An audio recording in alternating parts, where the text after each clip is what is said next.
అత్యంత సున్నితమైన జమ్మూలో తొలి దశ పోలింగ్ ప్రశాంతంగా ముగిసింది. కానీ దశలో బ్రేకింగ్ న్యూసే కాదు. ఎందుకంటే జమ్మూ ఎన్నికల సంగతేమో కానీ దేశమంతటా జమిలి ఎన్నికల ఫీవర్ మాత్రం పీక్స్ లో నడుస్తోంది. జమిలికి గో అహెడ్ చెప్పేసిన కేంద్ర కేబినెట్ రాజకీయంగా కొత్త పంచాయతీకి తెరతీసింది. మిత్రపక్షాల ఊతంతో నడుస్తున్న బీజేపీ ప్రభుత్వం జమిలిపై ఎలా ముందుకు వెళ్లబోతోంది? ఇదే టైంలో మిగతా పార్టీల ముఖ చిత్రాలండి. టోటల్ గా జమిలి ఎన్నిక అనేది నేషనల్ వైడ్ గా ఒక హాట్ టాపిక్ గా మారిపోయింది. ఇప్పుడు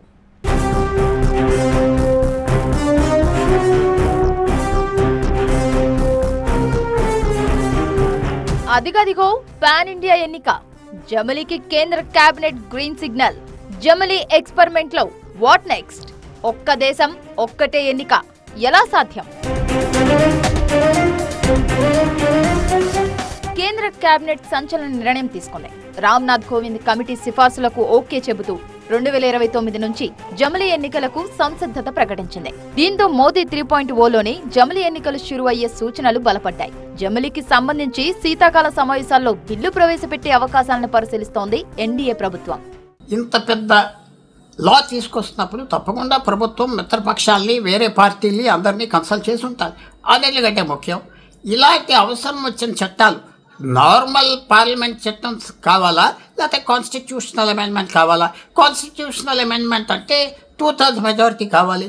ఇప్పుడు అందరికి కనపడేది ఏంటంటే మామూలు చట్టం పాస్ చేస్తే చాలు, వాళ్ళకి మెజారిటీయే కాదు ఇంకా ఎక్కువ ఓట్లు కూడా ఉన్నాయి బీజేపీ ప్రభుత్వానికి. సో తప్పకుండా ఇది పాస్ అవుతుంది పార్లమెంట్లో. జమిలి ఎన్నికలు అంటే లోక్సభ నుంచి పంచాయతీల దాకా దేశమంతటా ఒకేసారి ఎన్నికలు నిర్వహించడం. 1951 నుంచి 15 ఏళ్ల పాటు ఇదే విధంగా జరిగేవి. తర్వాత గాడి తప్పి దశల వారీగా ఒక్కో రాష్ట్రంలో ఒక్కోసారి ఎన్నికలు జరుగుతున్నాయి. మళ్లీ మోదీ హయాంలో జమిలి ఎన్నికలపై కసరత్తు మొదలైంది. సాధ్యాసాధ్యాలు సవాళ్లపై రిపోర్ట్ ఇవ్వాలంటూ 8 మంది సభ్యులతో మాజీ రాష్ట్రపతి రామ్నాథ్ కోవింద్ కమిటీకి బాధ్యత అప్పచెప్పింది. 191 రోజుల అధ్యయనం చేసి 18,626 పేజీల రిపోర్ట్ కేంద్ర ప్రభుత్వానికి అందజేసింది రామ్నాథ్ కమిటీ.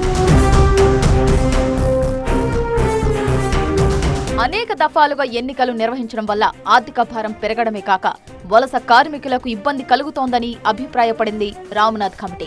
సిఫార్సులను కేంద్ర కేబినెట్ ఆమోదించడంతో ఈ దిశగా కీలక అడుగు పడ్డట్టయింది. పైగా ఎన్డీఏ సర్కార్ హయాంలోని జమిలి ఎన్నికలు నిర్వహిస్తామన్నారు ఇటీవలే హోంమంత్రి అమిత్ షా. మోదీ 15 ఆగస్టు ప్రసంగంలో కూడా జమిలి ప్రస్తావనుంది. ఇందులో రాజకీయ కోణాన్ని కూడా చూస్తున్నాయి విపక్షాలు. రాజకీయంగా 4వసారి వాళ్ళు ఏ విధంగా గెలవాలనేది ఒకటి, బీజేపీ రాజకీయంగా ఎట్లా బలపడాలనేది రెండవది, ఇంకా మిగతా పక్షాలను ఒకే ఎన్నిక ఒకే దేశం అనే పేరు మీద మిగతా రాజకీయ పక్షాలను ఏ విధంగా అణిచివేయాలి అనే దాని విషయంలో మాత్రం చాలా సీరియస్గా ఉంటుంది. అది రేపు ఆర్ఎస్ఎస్ సమావేశాల్లో కూడా చర్చకు తీసుకొస్తారు. 100 సంవత్సరాల ఆర్ఎస్ఎస్ దాంట్లో కూడా ఇది ఒక రకంగా ప్రజలపై, దేశంపై, ప్రతిపక్షాలపై, ప్రాంతీయ పార్టీలు, ప్రభుత్వాలపై చేస్తున్న ఒక రాజకీయ కుట్రగా దీన్ని చూడాల్సిన అవసరం అయితే ఉంటుంది. ఇంతకీ జమిలి ప్రక్రియ అమలులో ఎదురయ్యే సవాళ్ల మాటేంటి? హంగ్ వస్తే ఏం చేయాలి? ప్రతిపక్షం అవిశ్వాస తీర్మానం పెడితే ప్రభుత్వం మనుగడేంటి? స్థానిక ఎన్నికలకు రాష్ట్రాలను ఒప్పించడం ఎలా? ఈవీఎంలు సరిపోతాయా? ఇవన్నీ ప్రశ్నలు. కొన్నాళ్ళకి మందేస్తే ఉన్నాళ్ళు కూడిపోతుంది. జమిలి ఎన్నికలు ఏ రకంగానూ కూడా ఈ సమస్యలకు పరిష్కారం కాజాలవు. పరిష్కారం కాకపోగా సమస్యను మరింత జటిలం చేసే అవకాశం ఉండదు. మొట్టమొదటిది దీనికి ఒక పెద్ద రాజ్యాంగ సవరణ కావాలి. ఇవాళ దేశంలో ఉన్న పరిస్థితుల్లో పార్లమెంట్ ఉభయ సభల్లో 3/2 మెజారిటీ ఈ అంశాన్ని దక్కటం అసాధ్యం. పదవీ కాలాన్నే గనక మీరు సగానికో 3/4 కుదించేస్తే మిగిలిన 5 ఏళ్లలో 2-3 ఏళ్లు పోగా మిగిలిన కాలానికి మాత్రమే శాసనసభ పరిమితం అవుతుంది. మళ్ళీ ఎన్నిక జరిగినా కూడా అన్నట్లయితే ఇక దీర్ఘకాలం ఆలోచన ఉండదు. ఈ ఎన్నికల్లో గెలవటం ఎట్లాగా, మళ్ళీ వచ్చే ఎన్నికల్లో గెలవటం ఎట్లాగా, మన గొడవ అంతా దాని మీదే ఉంటుంది.